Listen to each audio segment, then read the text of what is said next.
Like you just dead. Nah, that's because it was because back like was slavery.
All right, testing, testing. Can everyone hear me?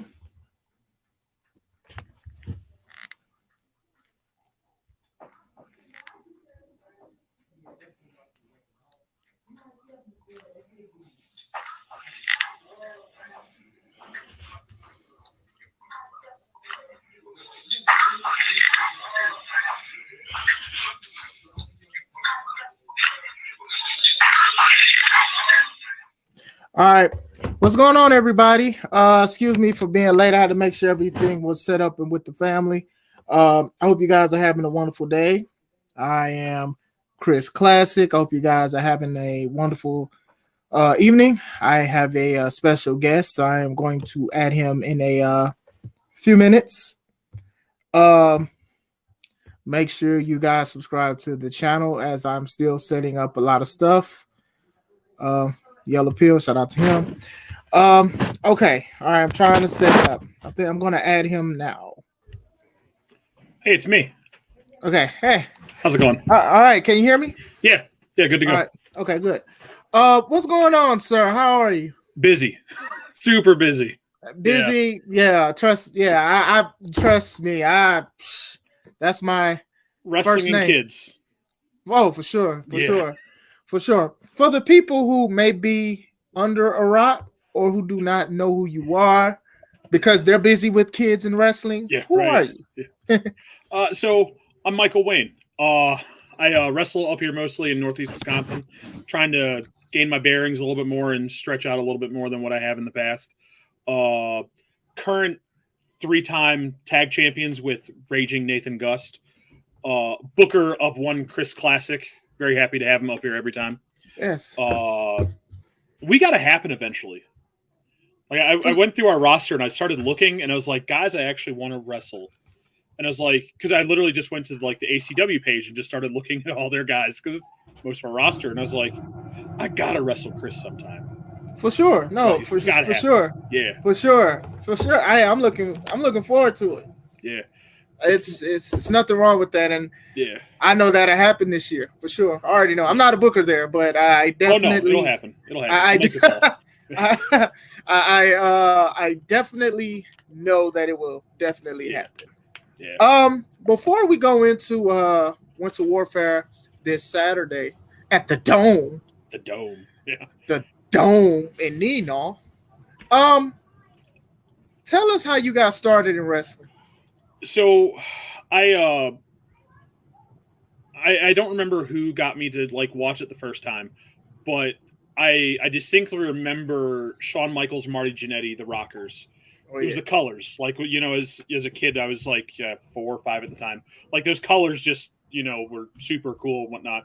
And then as I actually got into wrestling, they were doing things that no other guy was doing. You know, they were, you know, flip-flying around on national TV, which wasn't happening a whole lot.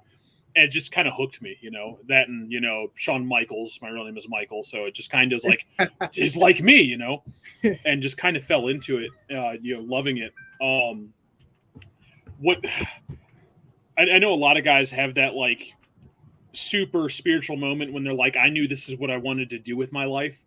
Mine is really weird that like, I know I could do this. Do you remember the minis that WWF did back in the day? The mini Goldust, mini Vader. There was a mini Kane. All mini those. Mini Doink. I looked at those and was like, hey, I'm that size. I could do this. You know, not thinking that, you know, I'm going to get bigger. Yeah. You know, but like I was probably 10 years old and I was like, I want to do that. You know, I really want to do that. Yeah. I remember mini Doink. Yeah. And then, like, I couldn't tell if they, like, now that I look back at it, I can't tell if they were absolutely amazing or god-awful horrible.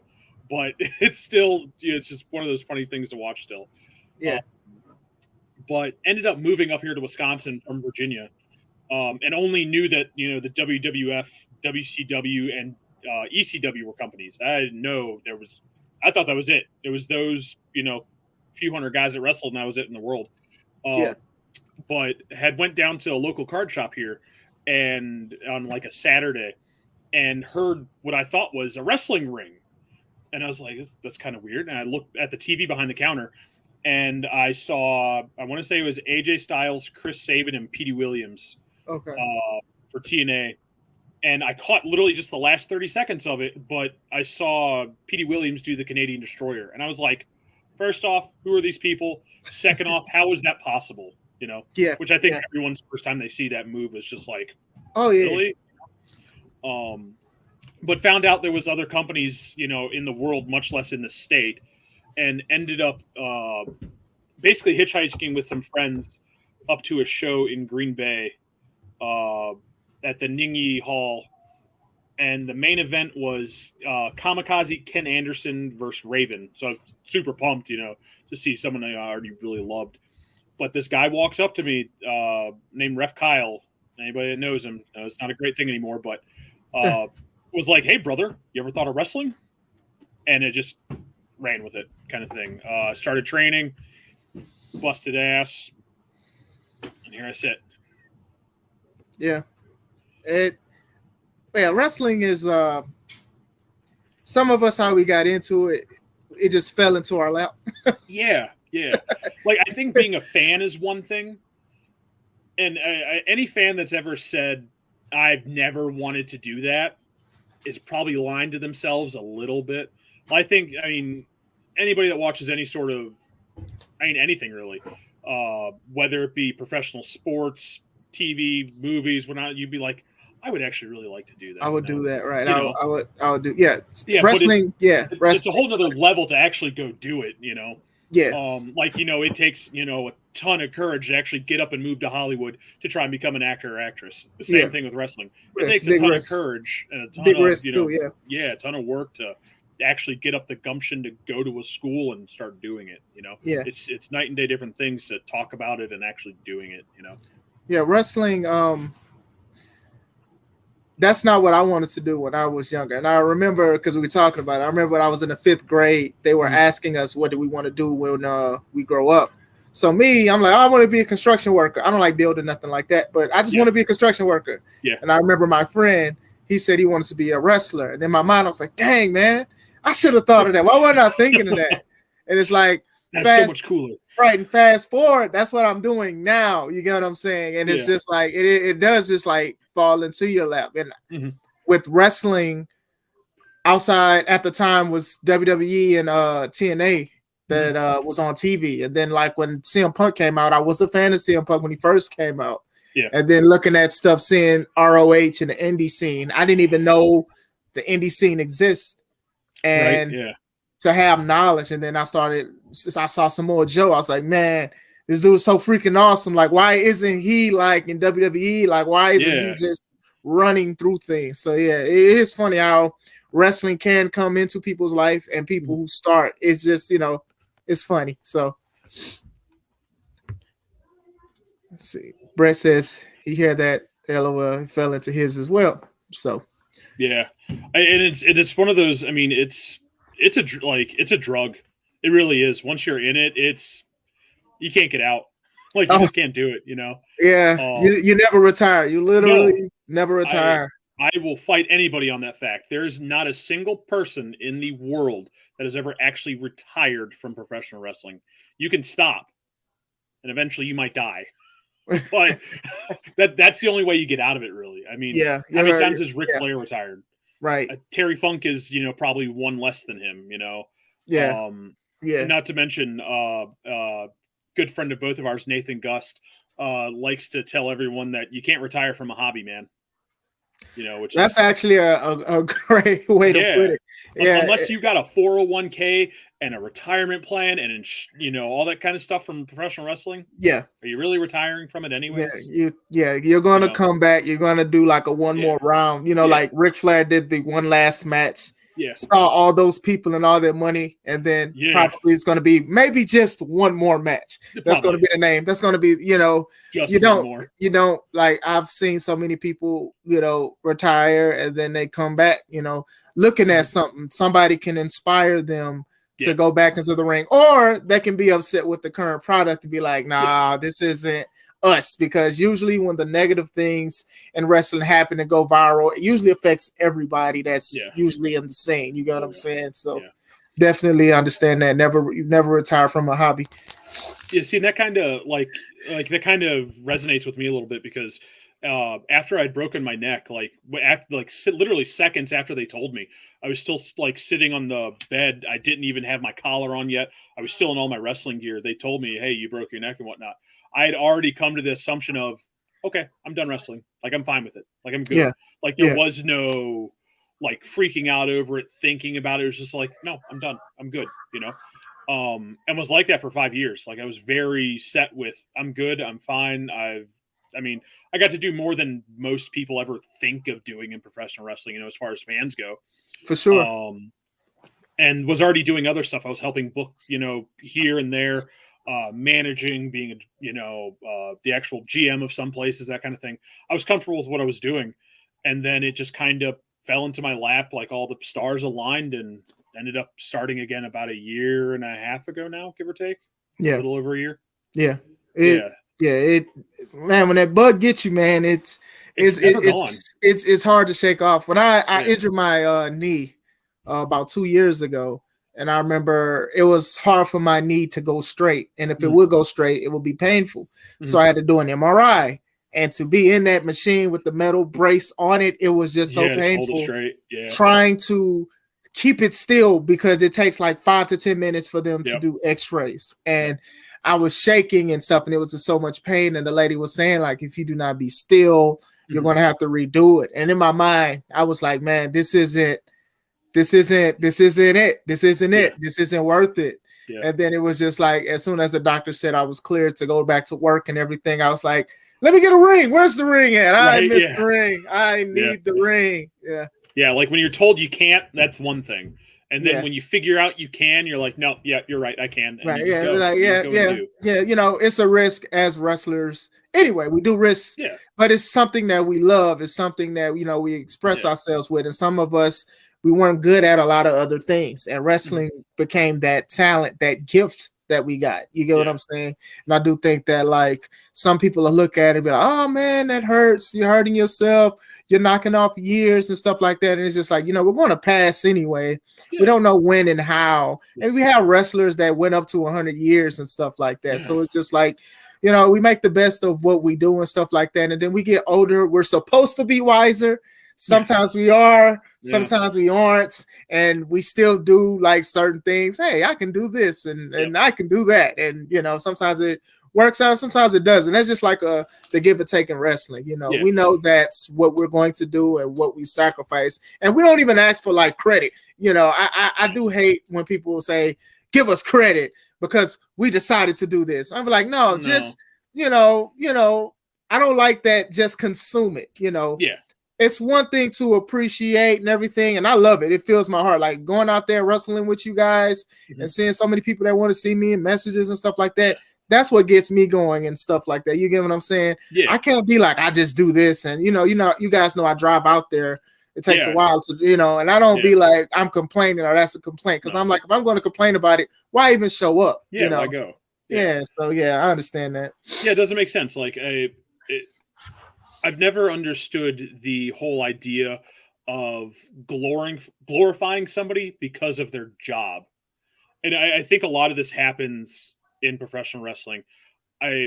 Not to bring him up in particular, but he who shall not be named by the WWE anymore that passed in 2000, whatever it was.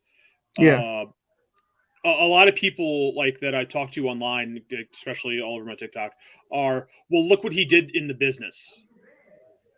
I don't care anymore. Like that was his job. Like that's what he got paid to do. Mm-hmm. Just because you do that doesn't make you a better person than anyone else. You still made all the same mistakes. You still, you know, did all the great things. You're still the same person as everyone else. But in a case like that, I don't think that your job should overshadow what you do in your real life. You know, I agree. Yeah. And like, I think I would much rather somebody remember me for being an amazing father and husband than for being a professional wrestler of any standard, you know. For sure. But you don't have to worry about that. You're all of it. So you're all of it. So, you know, and I understand that. And then I do know that is a soft spot for a lot of people. But at the same time, you have to understand that he was human too. Yeah, exactly. And, you know, you can't. And some people they can't separate that. Some people can, and I can even say like if let's say God forbid a family member does something like that. Yeah. Some people can separate. Oh, this is my you know what. Mm-hmm. Some people can't, and when people say they don't want to mention him or they don't want to talk about it or anything like that, I totally understand. I wouldn't want that on my family. You get what I'm saying? Oh, God, no. So it's just like, you know, some people could say, oh, well, just admire what he did and stuff like that. I'm like, hey, that's if you choose to do that, that's fine. But respect other people's decision on not wanting to support, put on, or anything like that. So yeah, like I try to. This is probably the most I've talked about that in probably 3 or 4 months, because every time I do, I just get super like passionate about it. Yeah, not to you know argue about it one way or the other at this point, because that's no, what we're here to do, obviously. No, I understand. No, I understand. Yeah, there's like a lot of things, right? It's a lot of things I do want to speak about, but then I'll be like, no, like, and it's also, what's the point about actually arguing about it? Whose mind has ever been changed from an internet argument? It doesn't happen. I mean, it's just what it is. Because it's fine. People can hold their own opinions. Everyone gets their right. It's just like wrestling in general. There's a lot of wrestling I don't care to watch, but the great part about it is I can just change the channel. Right. Everywhere. You know. Right. It's a lot. Is all over. You know. So you can find what you like. In it, and I've said that wrestling has been more subjective than anything now. So it's like if one company you don't like, there's another company you may like, or even the independent scene. Everybody remembers the support indie wrestling movement that lasted what I don't know how long it lasted, but a while. It's not as popular as it used to be. No. But that was a big thing, and then some people even learned about indie wrestling because of how big the movement was. Yeah. So indie wrestling is definitely, I mean, it's way bigger than it used to be. It's way bigger than it used to be. For sure. Like, when I first started, there were probably maybe 4 or 5 companies in the state, and there's at least a dozen now. It's a lot, yeah. Like actual reputable, decent companies. So yeah, it definitely boomed a bit, over the last, I'd say, 10 or so years. Yeah, a lot of people like to call it the tax time wrestling because just Jake.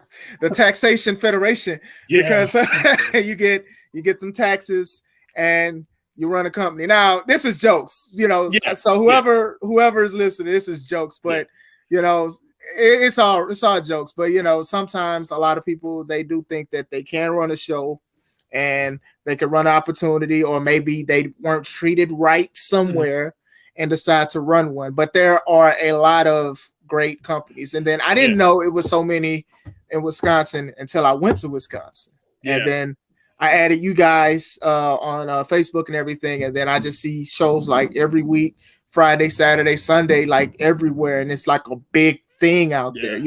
We talk about, a lot of people talk about Chicago and everything, and Illinois and what they have, but like Wisconsin is up there too with a lot of stuff. And I'm glad to even be a part of it from coming from where I'm from. You get what I'm saying? So like I think we're super lucky actually that we live where we do because of how close we are to Chicago.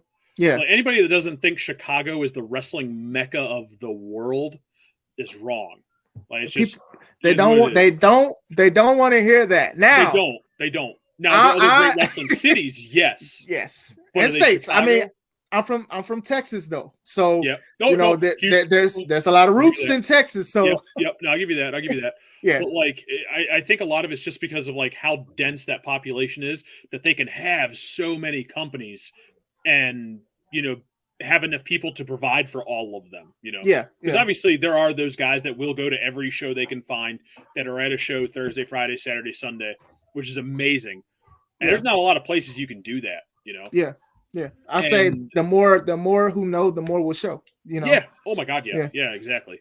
But it's become such a haven for guys that have, over the last even, 5 years to just absolutely sprout and blossom, guys that were from other parts of the country that realized, how thick and deep it is in the Chicago area, and how much everybody, at major companies is watching that area.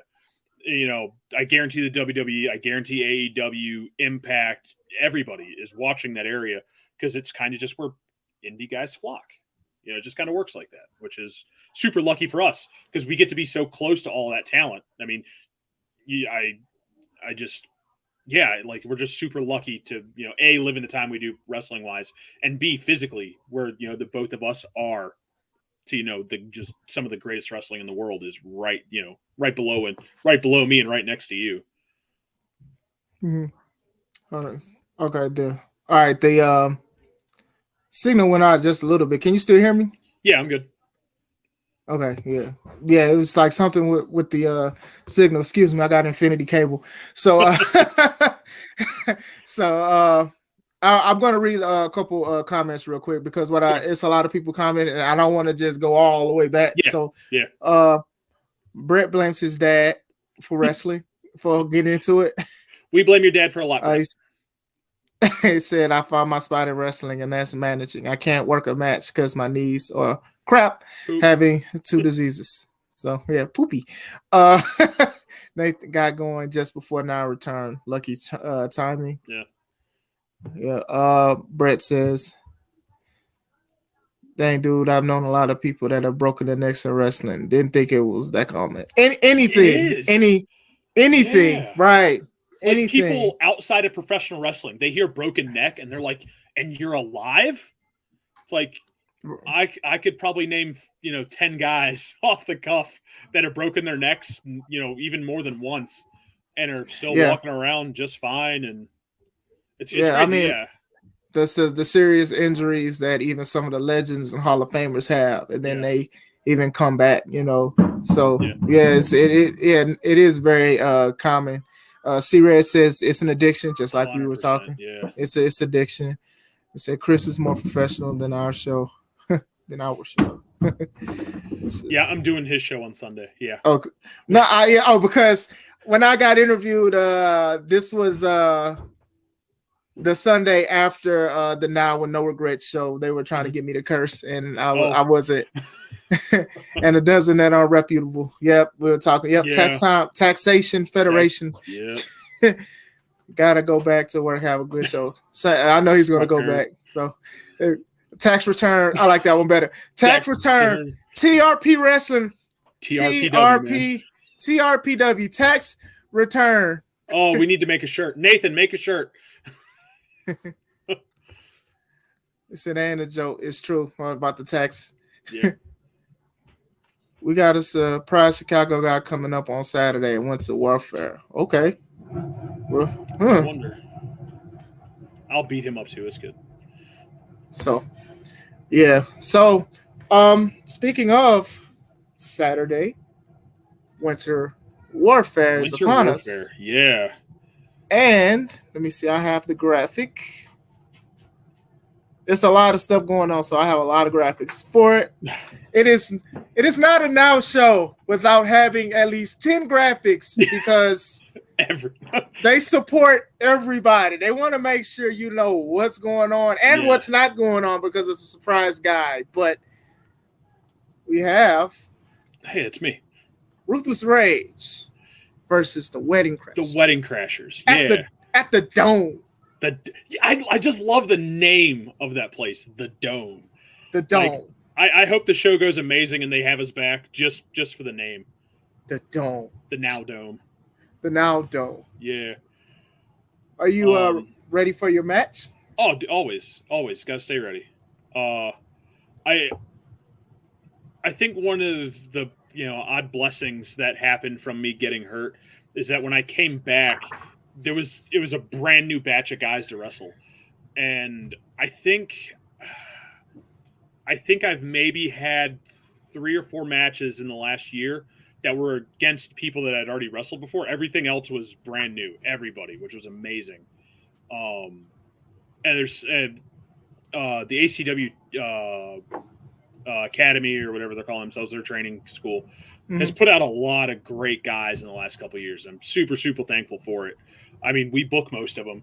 You've wrestled most of them at this point. Yeah, they're young guys that are hungry for. And I've said it a lot. I've said like those guys really care for the business. They perfect their craft. They listen because I've been in the business for like 11 years, and they're just starting 1-2 years, couple years, and the way that they can soak up so much information and have their own character developed so quick, and it's not markish, When we first start, we're very markish. My gear got to look like this, and I want to do that and stuff like that. They're very good and very professional. And I enjoyed working with a lot of those guys. Yeah. Actually, one of the guys that you've went to war with now is another guy that's on my want to wrestle with list. Spectre. I want to wrestle him so bad. Oh. Yeah, exactly. Yeah. Oh, yeah. Jaden is not you take away the fact that he's an absolutely amazing in-ring performer. For sure, yes. He's an amazing dude outside the ring. Yes. He's just a cool dude. Yes, he's the guy that gave me my first L at Now That's Wrestling and took my title. That was my first defense, and he took it. What a bag. And but Jaden is very good, and he's getting better. Like the last, I faced him 3 times. It was a triple threat, then it was a 1-on-1, then it was at Out of Control and Holiday stuff. Yeah, and he got better. He got better each time. Got your title back too. Got his my title that was originally my title in the first place that he took, and he had for a majority of the year, and he defended it everywhere, and and it was good. Now I'm out for 2 belts, but Mercer is one of those guys that takes the business serious. Yeah. And the way when you look at him wrestle, and you know how he does things, and how he invests in himself with so much gear, like you get what I'm saying? Like, it's a big thing. He's definitely kind of got lucky. I usually tell a lot of the newer guys, like, don't invest a ton right away. Yeah, because there's a good chance the first thing that you throw, $500 into isn't going to be what you're doing in 6 months. So don't do it right away. Like, no, that's true. That is very true. He was the exact opposite. He's like, nope, I know what I'm doing. This is exactly what I'm going to do. It's going to work. And he ran. And he was one of the lucky ones that it just worked for him. Yeah, I've seen a lot of people wear his merch, buy his merch. A lot. Yeah. The match, when I defeated him, some fans were very passionate about him losing, and that's a big thing. That is a very big thing. Another thing that I do want to say about Jaden Mercer, before I put up his match graphic, was that I usually do promos for every show I'm booked at, even if they don't ask for it. Yeah. So I did one, and then within the 2 days, he hit me back with one, and I was like, "My good!" Like, so he's paying attention. Yes. Right? So that's very important. I know he's going to be there Saturday. Yeah. He's going against Ethan Matthews. So which is another absolute banger of a match that's going to come. We just got done talking about Jaden. Ethan's been around for 5-6 years now, give or take, and is amazing in his own right. And the same thing as Jaden. He's amazing outside the ring too. I absolutely love hanging out with that guy. I really think that's one of the unsung things about the NOW locker room, oddly enough. Like, usually you can walk into a locker room and there's just that one guy that maybe not everybody, but like you personally are like, yeah, I'm not a big fan of him. I'm going to stay away from him, And some locker rooms have more. This is what it is. The NOW locker room doesn't have that. Like, there's nobody that walks into that locker room that I'm like, God, I wish they weren't here. Yeah. Like, it's so tight, and everybody that's there actually gives a damn. We wouldn't have them back if they didn't, obviously. Very true. Like, I was nervous my first show when NOW came back and I was asked to show. I was like, I never really driven that far. Mm-hmm. And me and the family, we had a hotel and stuff like that. But I was like very, very nervous. Like, I was familiar with Smash and Nathan. I was already familiar with them because we faced each other in Dalton. Then there was the other show that we did, Bratson B. I forgot the name of the show, but we did that show. Mm-hmm. And when I came in there, everybody just welcoming, and it was fun. Yeah. It was awesome. We were very welcoming. I lost my cape. You had my cape. Yeah. I lost my cape. I was, oh my God, I lost my cape. I'm never going to see it again. And you're like, hey, losing gear is the worst, especially the expensive stuff, like a knee pad.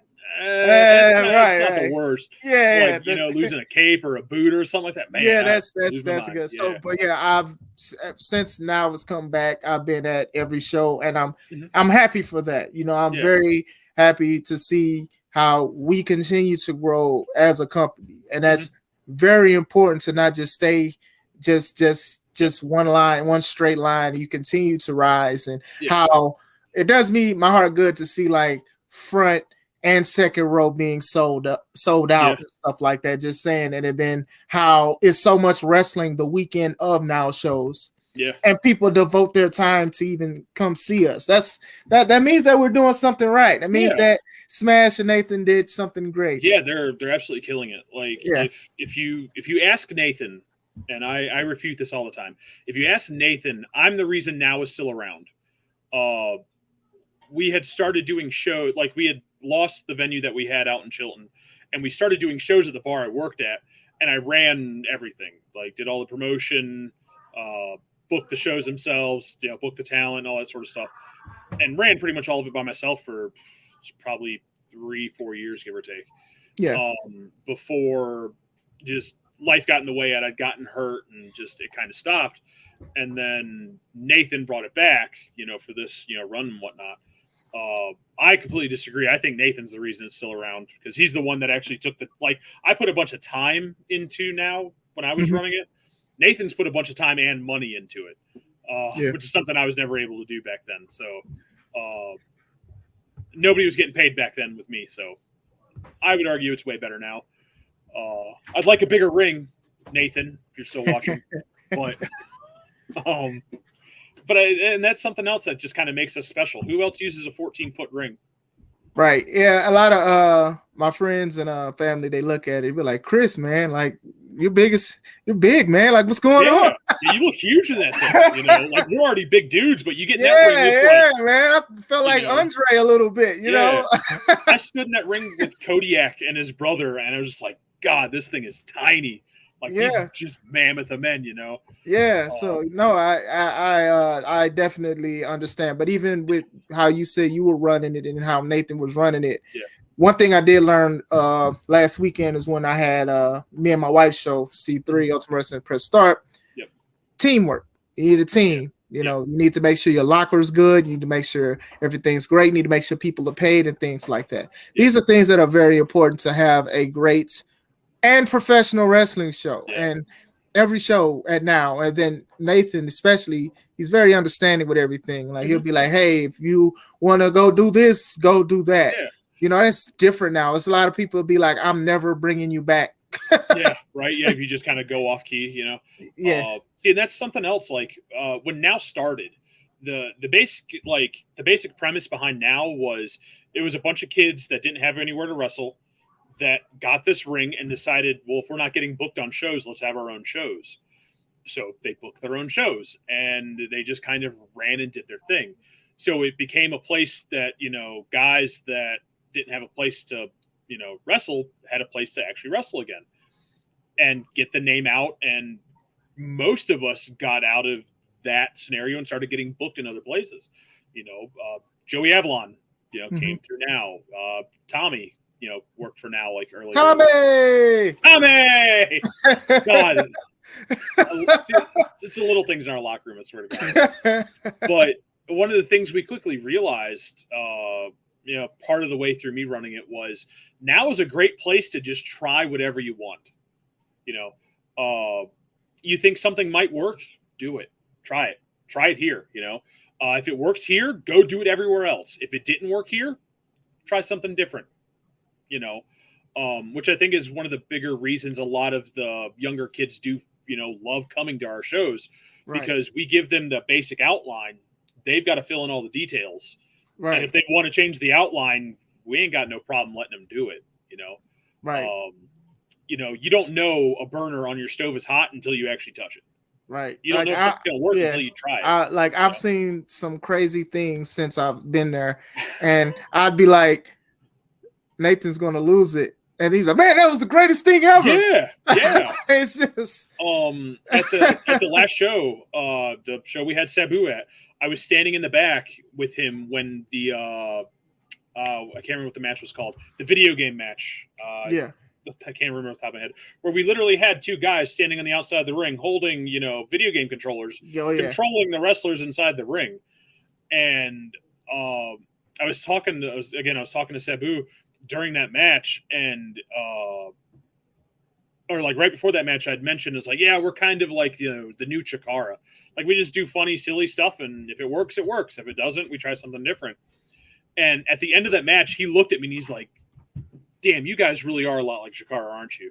I was like, yeah, we he probably didn't remember that conversation 5 minutes later, but that's okay. He said it. Yeah. But yeah, like it's a good, fun place to come and, you know, learn a little bit, try a lot, and have some fun. Yeah. I'm going to read some comments because you're very popular. We are at the Dome March 25th. Look at that. We're at the Dome. The Dome. That's such a great name. There he is. Well, speaking of Jaden. God, they're everywhere. They're Hello, Josh. What's going on, sir? I hope everything's going all right with you. Now locker room. Yeah. We may not win a lot of like actual legit street fights, but we'll get the job done. Yeah. All right, Robert Brown. He's one of my subscribers from YouTube. What's happening, sir? Hope everything's going good with you, Rob. The ring is perfect if you're. That's true. If you're 5'9", he says it's actually a 12-foot. It's only 12. Oh, it's probably 12 rope to rope. Okay. And then 14 from apron to apron. Okay. Yeah. This says you can trace nearly everything currently in the state to now. Kinda. He's actually pretty accurate on that. Yeah. I'd have to look through VCW in Milwaukee, but yeah. So that means it's a rich rich history. It's a rich Yeah. history. You get what I'm saying? Yeah. He says it's 12 apron to apron. I don't know about that. We'll measure it. Definitely. Yeah. During our match this weekend, we'll measure it. Got you have to measure it. You got to bring out the. Why is this guy bringing a tape measure? The tape weekend? measure. It doesn't matter. Just let him do his thing. Referee, get the tape measure. I need that man checked for measuring devices. No, something else that's interesting about the ring, and I guarantee is one of the first things you realize. Had you ever worked in a small ring like that before you came to NOW? No, never. So the most I had not either. And my first match back actually was your first show at NOW. It was my first match back, and it would have been like 5.5 years at this point. So I was like, trying to gain my bearings, but it's the weirdest thing how lost you can get in a little ring when you're that close to somebody, right? Yeah. Like, I tell everybody this the first time they get in that ring. You body slam somebody in an 18-foot ring, and you go to jaw jack with the fans, and you turn around again to look at them. They're 6, 7, 8 feet away from you.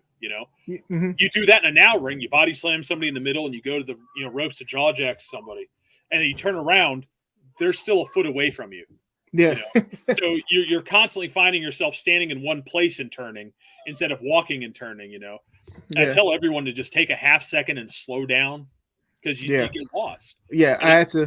Pacing. Weird. Right, I had to pace because even running the ropes and stuff like that, trying to get used to it. Doing certain things like suplexes. I usually do that from apron to apron. To make sure I have everything. I don't want to hurt myself. Let alone So.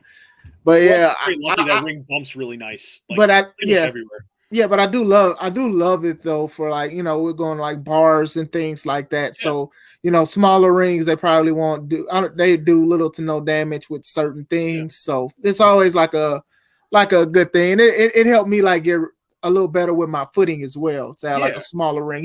just to make sure you're not tripping over your own self. So that's exactly what happened to me. My very first match back with Hickey, I bet you I tripped on him 3 times just because I didn't realize, I did something and he was still right there, Yeah. It was a learning curve. It was a really learning curve. You just have to, but it's when you get used to it. Yeah, it's not bad anymore. It's right. It's good because I've wrestled in 16-foot or 18-foot rings. You know what I'm saying? My ring is a 16.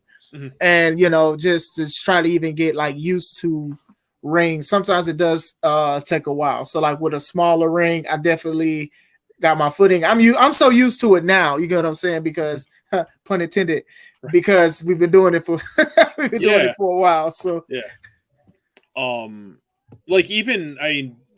during, I don't remember when they actually changed over the size, but WWE used to be a 20-footer. Because they had to have a 20-footer. They were finding every 7-foot guy they could find. You gotta have a bigger ring for bigger guys like that. Somewhere in the annals of history, they dropped it down to I want to say they use an 18 and a half now, something like that, because it made the guys look bigger. WCW for a hot second tried to use a 16-foot ring because they thought that their guys would look way bigger than WWE guys. In the late 90s kind of thing. And then they realized, hey, we're bringing in, Kevin Nash. He can't suplex anybody in a 6-foot ring or in a 16-foot ring. 16-foot, right. So they finally went back to the 18. They might have used it for 6 months, maybe. But it's weird how, that, couple feet just drastically changes everything. It shows how versatile wrestlers, us as wrestlers, can be because, like you said, we're big guys. So, we're used to energy and things like that and intensity. And then, we could fall over and stuff like that. But to understand what the ring is, know your limits, basically. I'm I don't know if I've even suplexed somebody in the NOW ring yet. I just don't think I would. It's just a lot of things I'll do in that ring. I don't think I could do it. The suplex, Yeah. like I have this natural tendency that like right at the like apex, like the peak of it, I always kind of push people off anyways. Yeah, Try and give that little bit of separation. Yeah. Because every once in a while you got a guy that, you know, his hand will come up and hit you in the face or something like that. And it happened, like, dude hit me in the mouth once. I was like, well, that sucks. I'm never doing it like that again. So I always just kind of gave that little like oomph as we're going down. If I did that in the NOW ring, even corner to corner, I'm pretty sure their feet are hitting the ropes. Their feet are hitting the ropes. I guarantee it. You know? So you said you wouldn't suplex somebody. God, no. Not even this person. Oh, dude, I would suplex Preston Palmer every day of the week, twice on Sunday, and 3 times every time his mother makes me breakfast. See, I knew it was somebody you would suplex. Oh yeah, Preston. Preston's ring. Getting suplexed. Yeah, I definitely knew it was somebody. No, but Preston is one of those guys. I steal his candy in the locker room. Oops. Oh, that wasn't supposed to be said. Oops. I've almost turned it into a ritual now that when we're doing takedown, if I find one of his gummy bears or gummy worms sitting around the ring and there's a fan anywhere, I'm picking that thing up and I'm eating it. I don't care how many times it's been stepped on. I just don't care. And going about my business, you know. Yeah, that man has so much money, he spends it on gummies. So right? I wish that was my problem. I can't buy enough gummies, you know. And Preston's he's on that list too. Just, you know, he is amazing guys that's, you know, been around for, you know, year and a half now and came in with something. I want to do something different. And it's worked. Him and Jimothy, because Jimothy does something completely different everywhere else. So it was, hey, can we try something new? Yes, you can. Yeah, I love it. Yeah, I would venture to say that Jimothy, not Preston, I'm not going to do this to his ego. Jimothy is the most over thing to ever touch a NOW ring. Yeah, you hear the chance. You hear the chance. Yeah, all the time. And he don't do nothing. No. But he walks out of the platter. He gets yelled at. He gets his butt whooped. That's it. But they love him. But and that's what works. If it's working, don't fix it. But with Preston, Preston was my first match at a NOW show at Regeneration X. And then we went against each other at, I think it was Wrestle Riot in Wood Eyes. Yeah. And he's one of those guys that's character. And that's one thing I love about wrestling. Like, all right, cool, you can do a lot of stuff, but who are you? Like, as soon as he comes out, he has the bell, he has the dude shoes on. You immediately know what his whole deal is. You know what it is. You know what he's about. And sometimes you shouldn't want to have to open up a scroll or a storybook to explain who you are. And I think as wrestlers, sometimes we just go overboard. Not everybody, but, I'm this from this because I like this. But it's a mix of this, you know, but with him, that's who he is. Yeah. And you know in the first 10 seconds he's out there, like exactly what he's about. Most wrestler characters, I'm gonna air quotes that. Most of us aren't characters per se. The best characters is yourself dialed up to 10. Yes. You know, it's just a fact. I mean, was Stone Cold Steve Austin anything really, or was he just Stone Cold Steve Austin? You know? That's a good point. You drink a beer with him. Yeah, you'd smoke with Snoop Dogg if you know. Yeah, just Triple H once he dropped the whole being British part was just Triple H. Like, he wasn't a plumber, he wasn't a lawyer, he wasn't a this, he wasn't a that. He was just Triple H, but he had a character. He had a personality. I guess personality is a better way to put it. He had a personality to him. And I think it's really hard to do that. But I think it's harder to be a character because you've got to be able to walk out and be instantly recognized as what you're doing. It's kind of like a joke. If you have to explain it, it's probably not good. Yeah. That's good. Yeah. Yeah. That's and I mean, if you watch the WWE, their entrances are so like, back in the day, it was just they came out and they did whatever they wanted. Nowadays, it's you come out, this is what you're doing. Like, this is your entrance. This is who you are. Right. This is who you are. Right. And it's literally so people know who you are and what you're about. You need that. 10, 15, 20 seconds of getting to the ring so people know who you are if they've never seen you before. Yeah. You know? Yeah. For They don't sure. know who you are, they can't invest in you. For sure. Characters are very important. Yeah. And like you said, if you have to explain it for so long. Yeah. And look at Seth Rollins right now. Like, what is Seth Rollins? Nothing really. But he's interesting as hell. He's the maestro. Yeah. It's the maestro. Like, and that's all it is. And again, it's his entrance. The very beginning of his entrance, you know exactly what he's about. He's about just being weird at this point. You know, right. All it takes is clothes can I wear? All it takes is like a small tweak that can make a big impact to the character. I mean, look at Roman Reigns, right? Yeah. He took off his vest. Mm-hmm. He got a gold glove. Yeah, gold glove now. Has Paul Heyman and wears the lace, to represent his family. And then, just small things. And sometimes it takes years to develop that. Yep. And I think that sometimes people just be like, well, nah, this is who I am and this is that. But being an extension of yourself goes a long way. You just got to learn how to do it. Yeah. I think being the extension is way easier because it's, you're always in your own mind. It's what would I do in this situation? And you just apply it to wrestling, if I was in my real life, if somebody came up and pushed me, I'm pushing them back. Right. In wrestling, if somebody walks up to me and punches me, I'm punching them back. Punching them back. Right. It's just, it's just that extension. And especially when you're young, getting and figuring out a character, so hard. It is. Oh, so yeah, hard. For sure.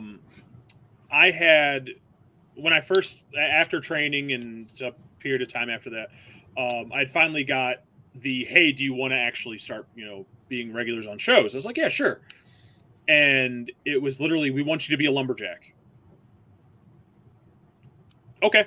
Like, they just gave me, this is what you're doing.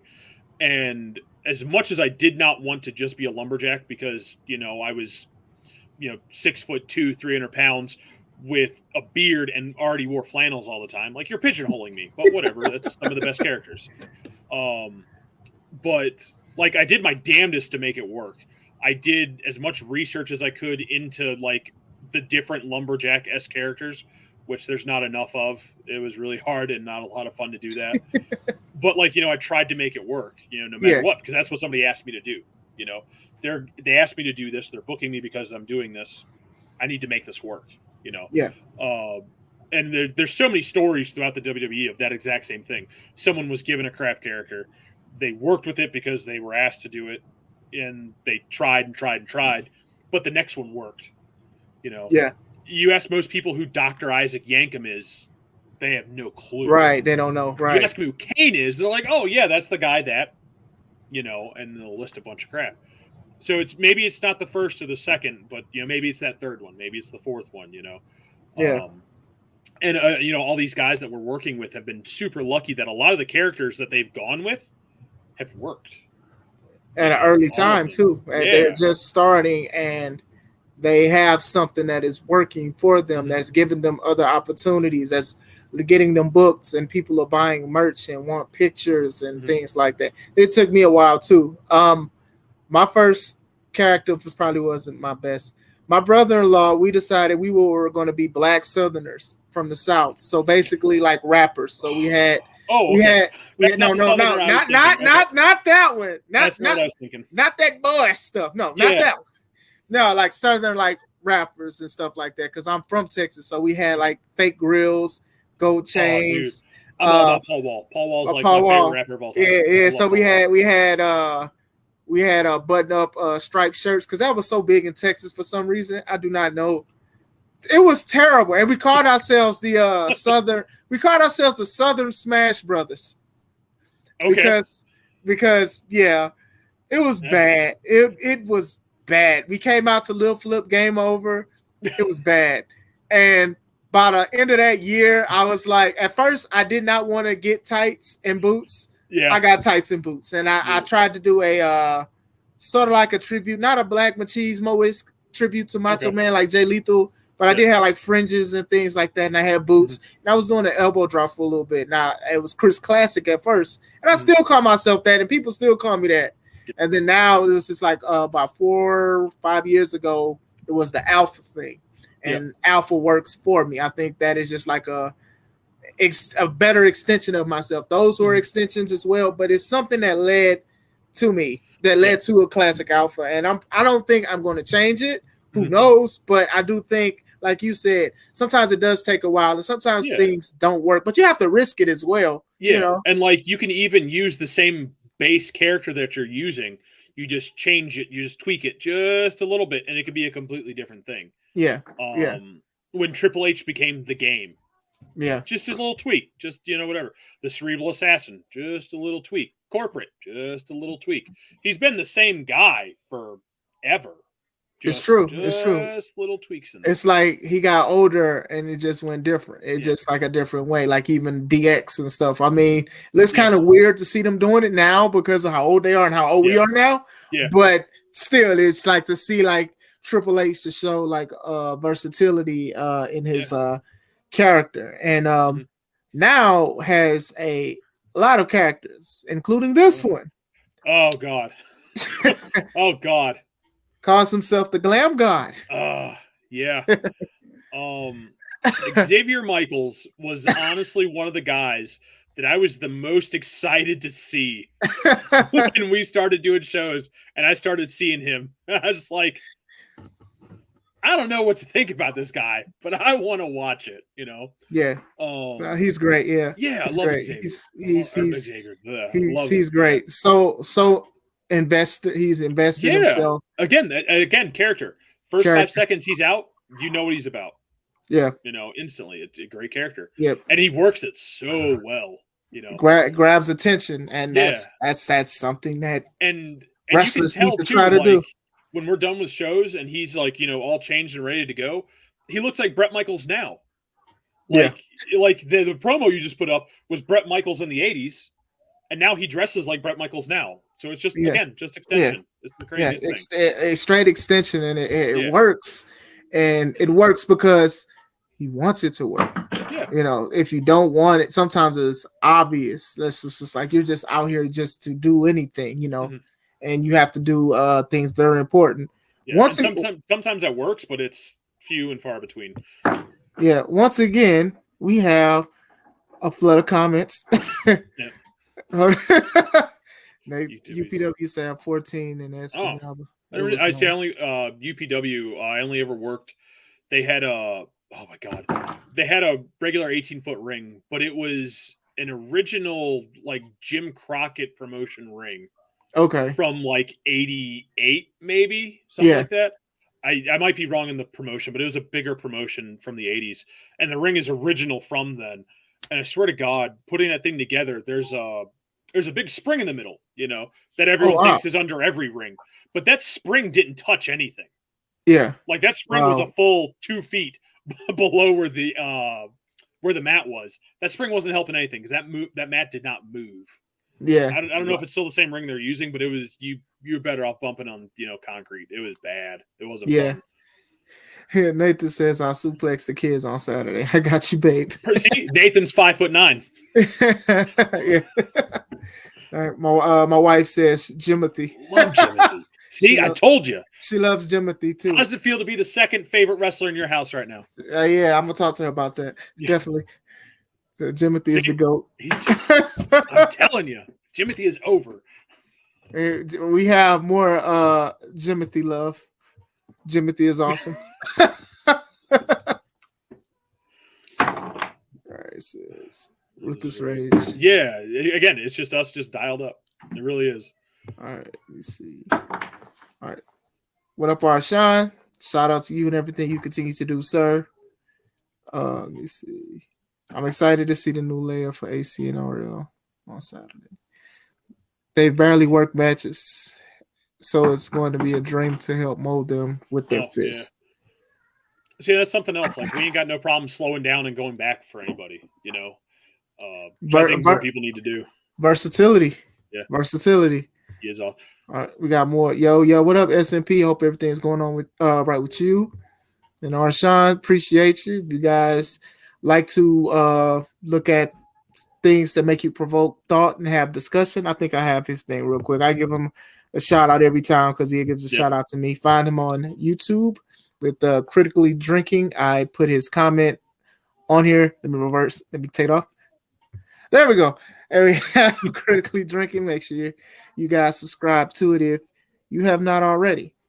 But going into it, we're going back into characters, and we have another one. We have a piece of work here. And chicken butt Miles Mason. It's not. It's another one that the second he walks out, you know what he's about. And he comes out to what's the name of that Kanye song? Is it Can't Tell Me Nothing, or I can't think of the name of it. This one's for the. I can't even think how it goes at this point. Is it this one's for the douchebags or something like that? Oh, I can't think of it. It's like a piano at the beginning, right? Yeah. It's just a couple of keys. And I know it. I'm using my Google machine.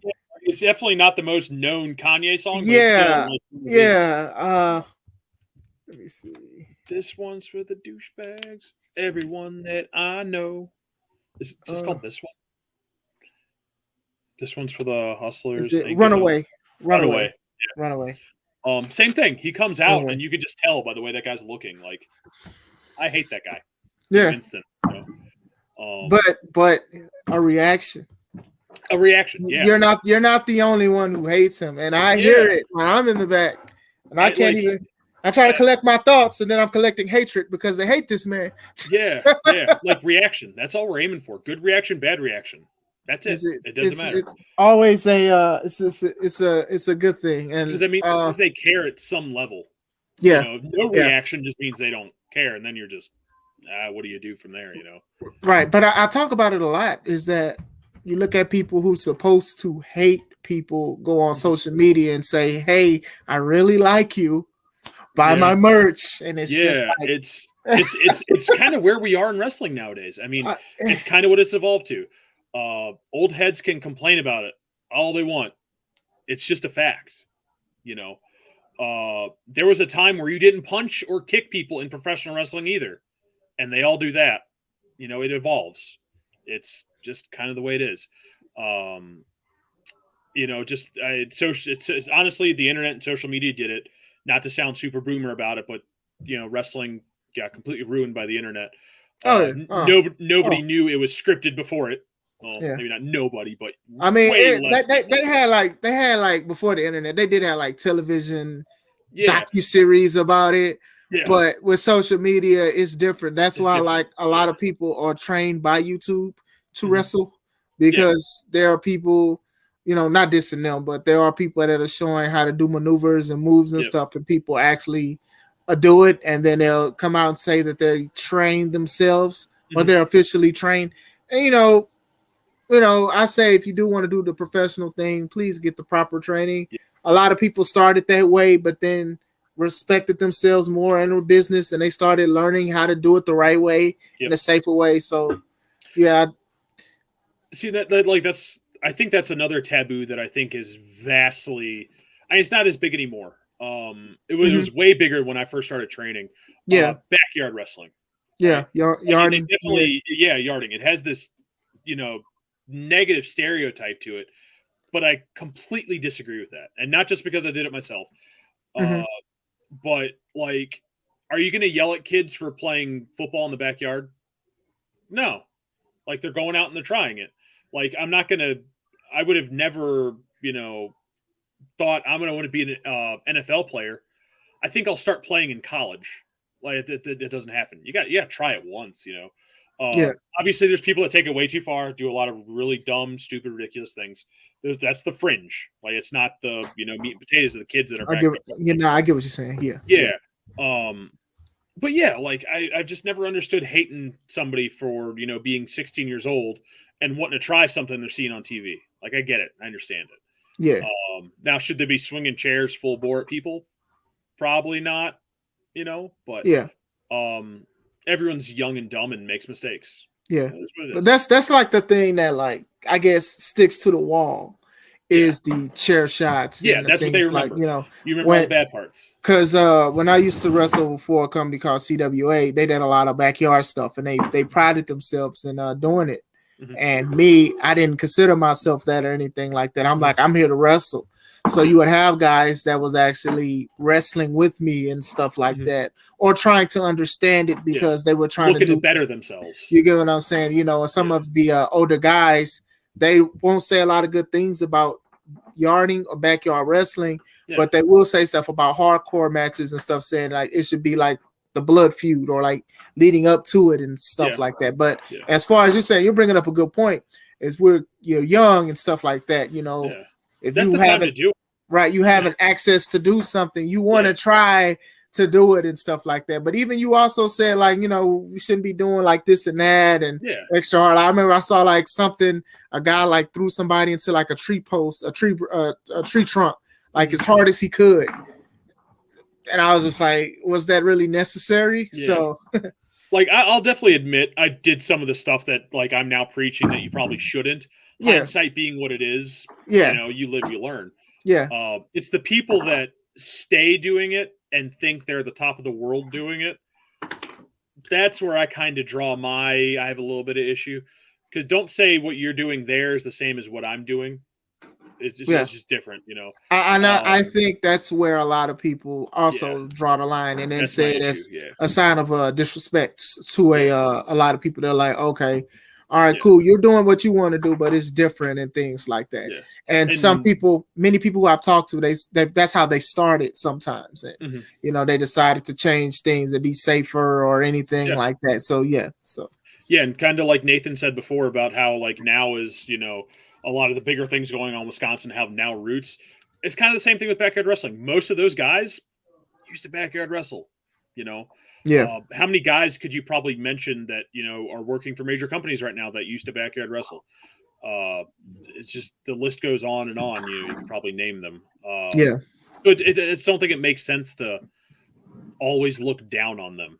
Like they're kids, they're having fun. As long as nobody's truly getting hurt, have at it. But even thinking about people's safety, I can even understand it, or people's well-being. But like you being older guy and being more mature about it, you're saying like, you know, this is something that we started with, we didn't have nothing, and we tried it and stuff like that. And then you guys converted that passion into doing the more safer route and things like that. You know, it happens. You know, sometimes we learn from what hurt us or what caused us pain, physical or anything like that. So I definitely understand that. I mean, like me and Nathan joke around all the time, and I really don't think we're joking when we say it. If there was ever a backyard wrestling show that I knew about within 10 minutes of my house, I'd probably go watch it, to be honest with you. I really would. You never know when you're going to find, you know, the next CM Punk backyard wrestling in Milwaukee, Wisconsin.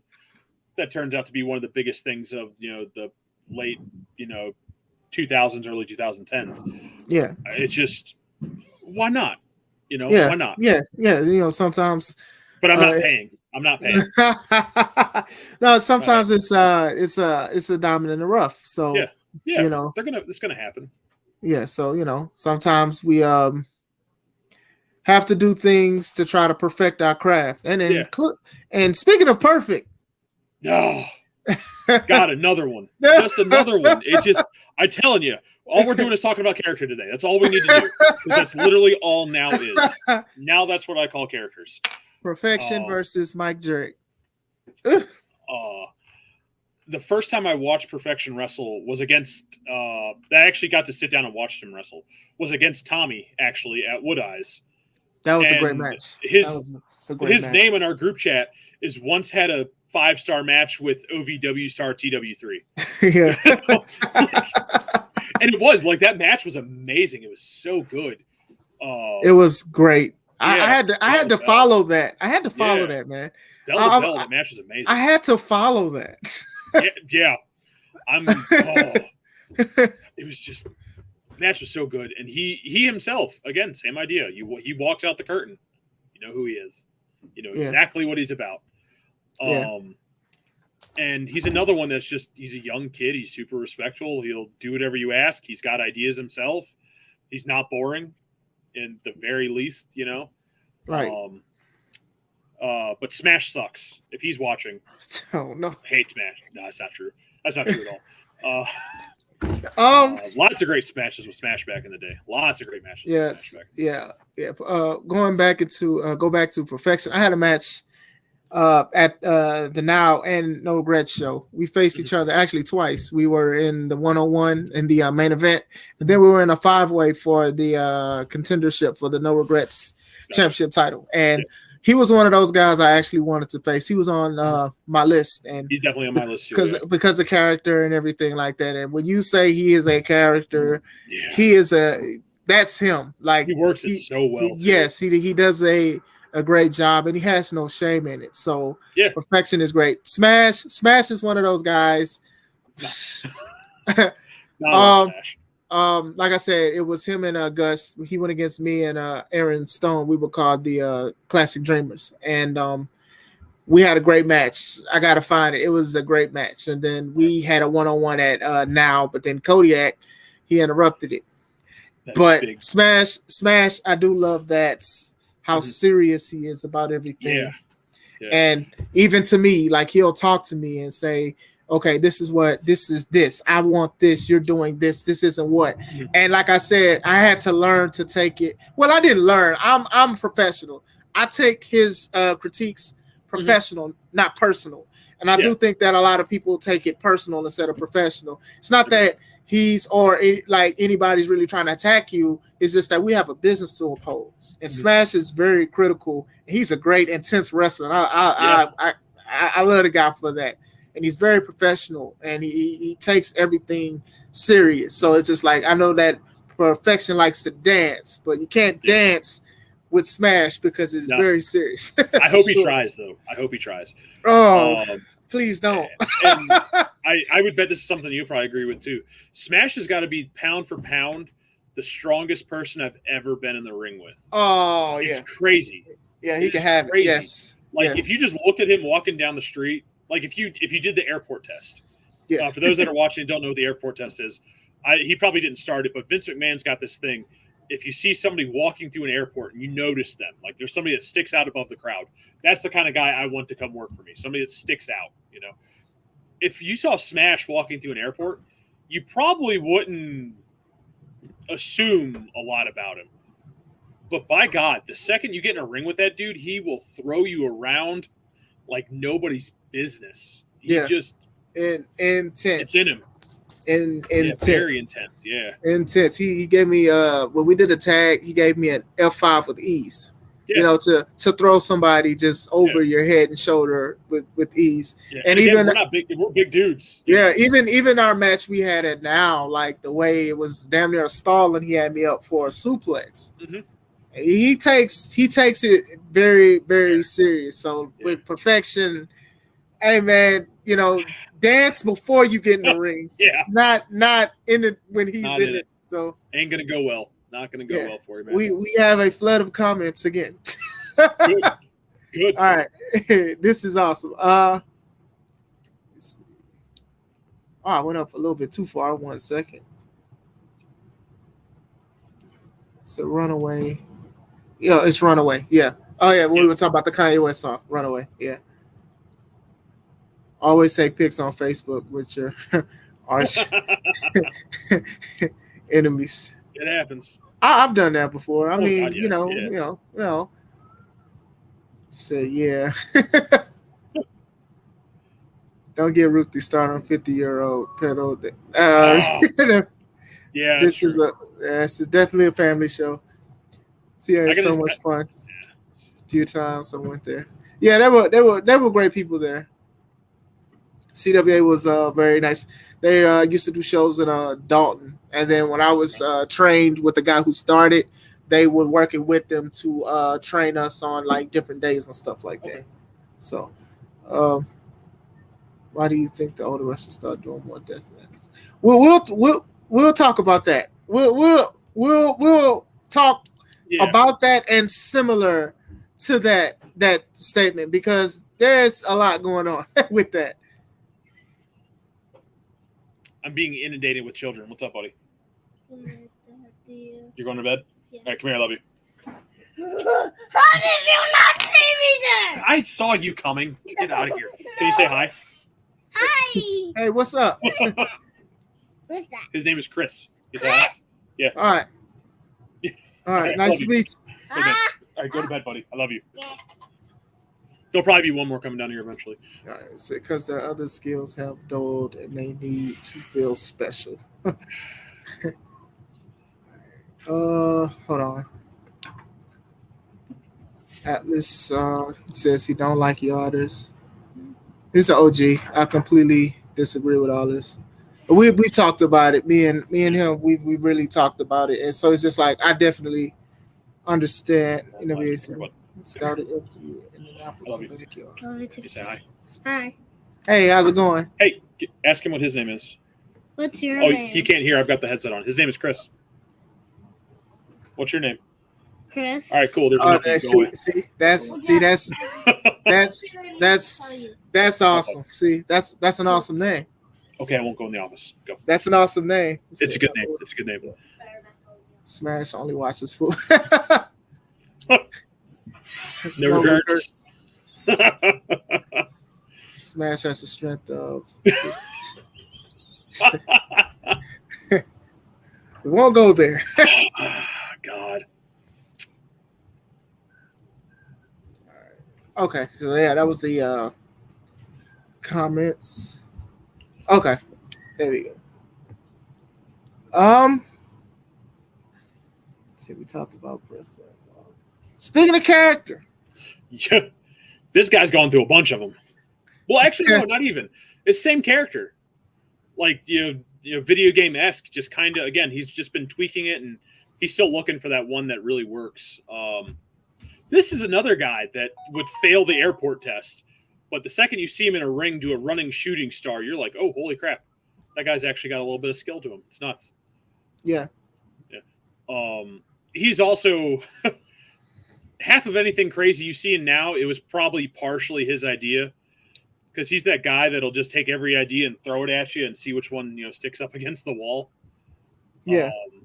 Next time you see him, ask him about the anti-gravity match. I'm not talking about it. That's already too much. But ask him about the anti-gravity match idea. Anti-gravity match. I'm still not even sure how it works, but yeah, DJ's been around a little bit longer than most of the kids that have been working with us. He's been probably 4 or 5-ish years now. One of the few guys that comes in now still that's Shane Hill's trained, Dojo of Pain up here in Manitowoc County. But again, just another great kid to have in the locker room. His dumb ideas are annoying. I'll say it to his face all the time. But again, absolutely love having him in the locker room. Yeah, I talked to him in the locker room. We talk about a lot of things, and yeah, he's good people. You got to go get his belt now. Yeah, he may be next. I don't know. Yeah. Tyler Jackson, the shorter version of me. I didn't see it like that until now. I know it used to happen a lot. There used to be a running joke that Hornswoggle would evolve into Tyler Jackson, who would then evolve into me. That's and then I now evolve into Braun Strowman. Yeah. See that 3 matches around shot every time. Yeah. 3 matches? Yeah, he was in the finals of the tournament. Oh, okay. Yeah. Yeah, that's the marathon man right there. Yeah. Wrestling 3 times in the same night. Just having to remember 3 matches in the same night, I wouldn't like. Yeah. I don't like remembering 1 match in a night. Yeah. That's why some do that, call it in the ring. Mm-hmm. Yeah, like I was definitely trained by the last of the guys that were trained by the you don't call spots, esque. So I didn't get a ton of that. Like I definitely wasn't inundated with, hey, stop remembering spots, just go wrestle, that kind of thing. But I definitely prefer that way. Yeah. I like being able to just talk with somebody for 3 minutes and then go do it, Yeah. I firmly believe that the more you plan, the more you forget. And then that's when things look awkward.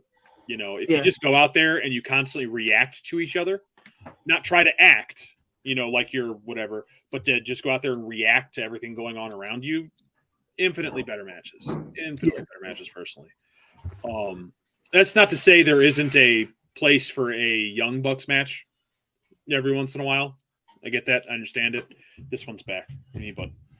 I want you. No, go. I'm busy. Go. I love you. Go to bed. No, we won't be that. We won't be any longer, man. Duty call. So I understand. Yeah. But yeah, like not to say there's not a understand. time and a place for matches like that. Yeah. Not my cup of tea. It's not what I usually try and deliver. And I think you can wrestle anybody like that. Absolutely anybody. You know. Yeah.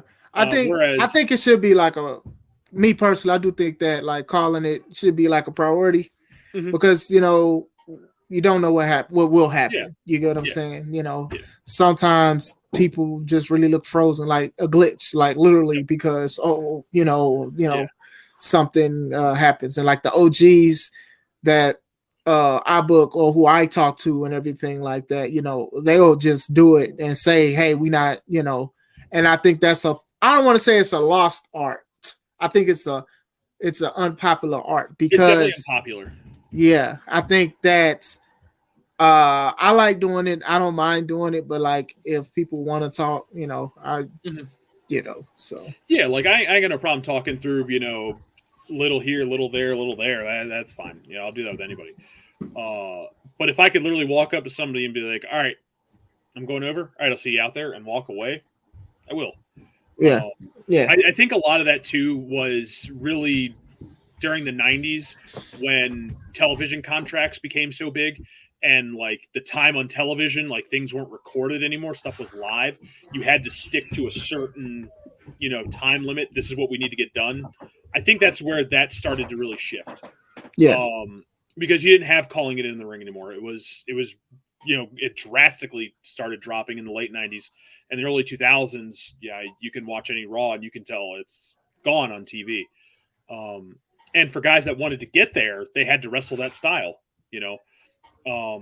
If I want to be a wrestler that works for the WWE, I need to wrestle the way the WWE wrestlers work, and calling it in the ring is not what they do anymore. Yeah, like nothing wrong with that. Just is what it is. Yeah, and it's like, you know, I really don't, especially on my channel, I usually don't talk about like certain things that we do, but then like when you do go to Facebook and people can put the producer of each WWE match, you know. Yeah. You know, it just says like how the game has changed a lot because now you have a guy saying, do this. We'll say like, for example, Chris Parks and stuff like that. They, you know, they share it, and it's just like, you know, that's some things that we don't really need to say. We don't really need to say like everything. So yeah. But let's see what other. There's a few other. So, Randy was my first match back. Coincidentally, he was my last match before that because he's the one that broke my neck. And again, super amazing guy to have in a locker room. He's a lot of fun. Cares about what he does. You know, like you can tell he puts, you know, he loves what he does and he works hard when he's in the ring. Nice dude. I had a lot of people after I got hurt, like ask me like how I felt towards him.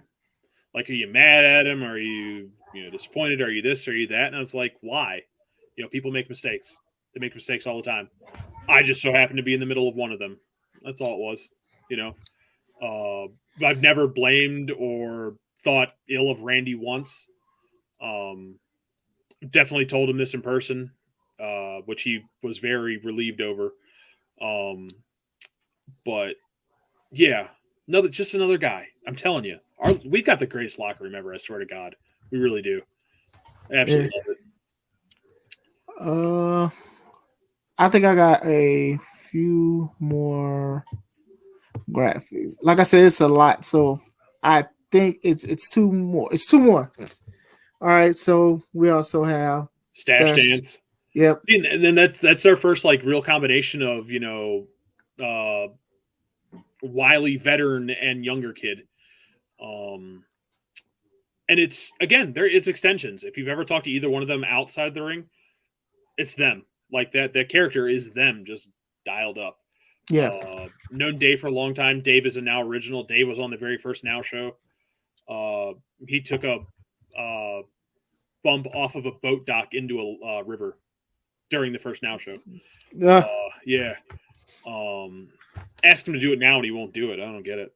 But yeah, and again, it's a tremendous combination to have something like that younger guy, older guy, because then you've got someone to teach. You kind of teach both ways, because they both learned two different ways. So now they can actually learn from each other, which is amazing, especially because they were trained in completely different eras. Yeah, they are very entertaining. And then I think the final graphic of a tag team is a lot of man meat right there, let me tell you. My first time wrestling either one of them now was at the Now show in Rothschild, and I never really appreciated how big those guys are until I was actually in the ring with them. And I was like, again, we're both big dudes. You've been in the ring with both of them. With both of them now, right? Yeah. Both. And you just get tossed around. It's a weird feeling, especially to be tossed around by somebody that's just that big. Like I felt like a baby. It's like, is this how everyone else feels when I do this? Oh God, just such big dudes. And again, absolute dolls. Love them both. If anybody hasn't followed Kodiak's OnlyFans yet, do it. No. It's nothing like that, I promise. It's nothing like that on there. Unfortunately, I don't have the link. Darn. Unfortunate, yeah. Darn. It's just him eating chicken anyways. It's nothing. But those are some big guys. Kodiak, I had to get him back because he interrupted me in Smash's match. Yep. And he gave us drops from the top. Yep. And I got him, and then I was supposed to go against Smash again in a last man standing match, but it wound up being Big Rick Baker, Kodiak's brother. And both guys are intense. Yeah, big men. Big men, yeah. But yeah, God, I wish I had that kind. Maybe not that kind of size, but man, yeah. And especially in a 14-foot ring, it's hard to get away from him. Yeah. This says, we'll read probably the final comments.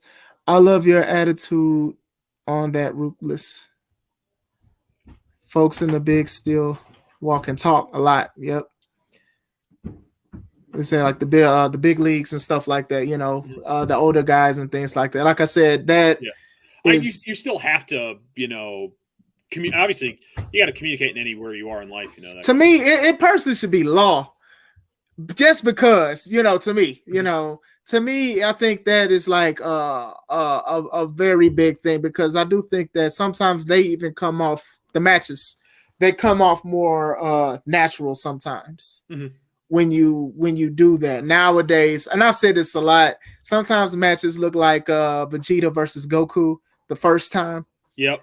It's like, okay, I know this much Dragon Ball Z, and you nailed the little bit I do know. Yeah, so and that's even with intergender matches. Yep.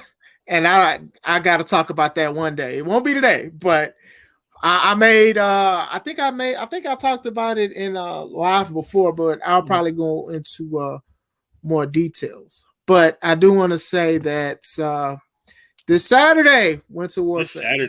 This Saturday, come see us. Come see some action, action-packed action. Action-packed. It's all over every single action-packed action. Action-packed action. At the Dome. At the domes. The Dome. Domes. At the Dome. The Dome. You thought the WWE's Thunderdome was awesome. No. At the Dome. I did forget a graphic. And this is it. This is actually an accident because I already had it saved, but I didn't have it with the Now. So we have this. We're good. What a coincidence, though. You're doing a celebration on Saturday, And one Nathan Gust and myself will be doing a celebration in WPW on Friday. See, there we go. It's a championship celebration. I'll bring you the balloons that we don't pop. I don't think I've ever had a championship celebration before, but I'm honored for sure. You know, especially to win 2 belts in the year 2022. I'm trying to think of how many other double champions we've ever had. Jaden Mercer, I believe he was the Mid Valley and the 25. And the 25-8. Yeah. And then you guys are triple champions. Different companies, to be fair. Still, it's still something to acknowledge. It is. Yeah, it's cool. It's still something to acknowledge. So, but I've never. Hopefully, more in the future.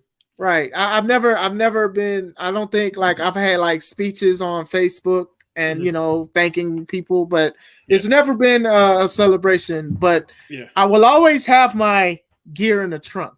Always. You just never know. You know. I went to SmackDown 2 weeks ago, and my gear was in my trunk. See, you never know. Yeah, hey, you know, you just I've always had my gear. You know, I'm down to celebrate and give thanks, but at the same time, if I have to pop the trunk to get the gear out, I don't mind that. There. So I still have a ref shirt in my bag. You never know. Just saying, it's very just never know. Oh, it says Stash Jackson and I had the 25-8 and tag last year, so it's the double. So. Because he was holding it when we won them from the McClure family. That's right. Yeah, both. Yeah. So before we head out, is there anything else that you would like to say, would like to promote, or anything? Come follow me on the TikToks. I do a ton of TikToking at _Michael_Wayne. It's usually just me complaining about a bunch of stuff, but there's usually some really funny stuff in there too. I do a lot of live stuff. Find me and Nathan on Facebook, Ruthless Rage. Go watch AEW.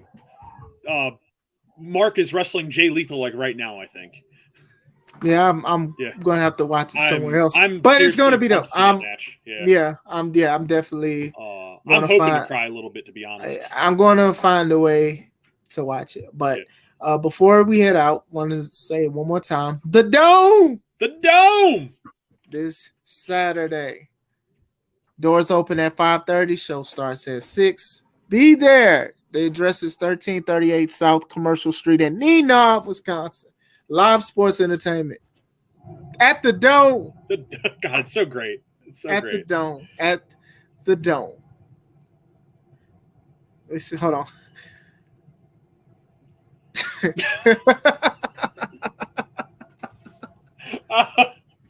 Yeah. Coincidentally, that is the second match I have now won in Rio de Janeiro. Yeah. See. But I thank you for speaking with me for an hour and 35. Thank you for giving your insight, your thoughts about things. Thank you for helping me promote the show Saturday. Guys, do not want to miss this show. It's going to be dope. So and I'm sure it'll be streaming somewhere. So pay attention to the Facebook page. Yeah. So your family's fighting for your attention. So they're trying. I'm definitely gonna see my love you too, sir. So love you, yep. All right, you guys. We will see you guys later. This is Chris Classic, and let's take it home. Have a good one, guys. Thanks. All right.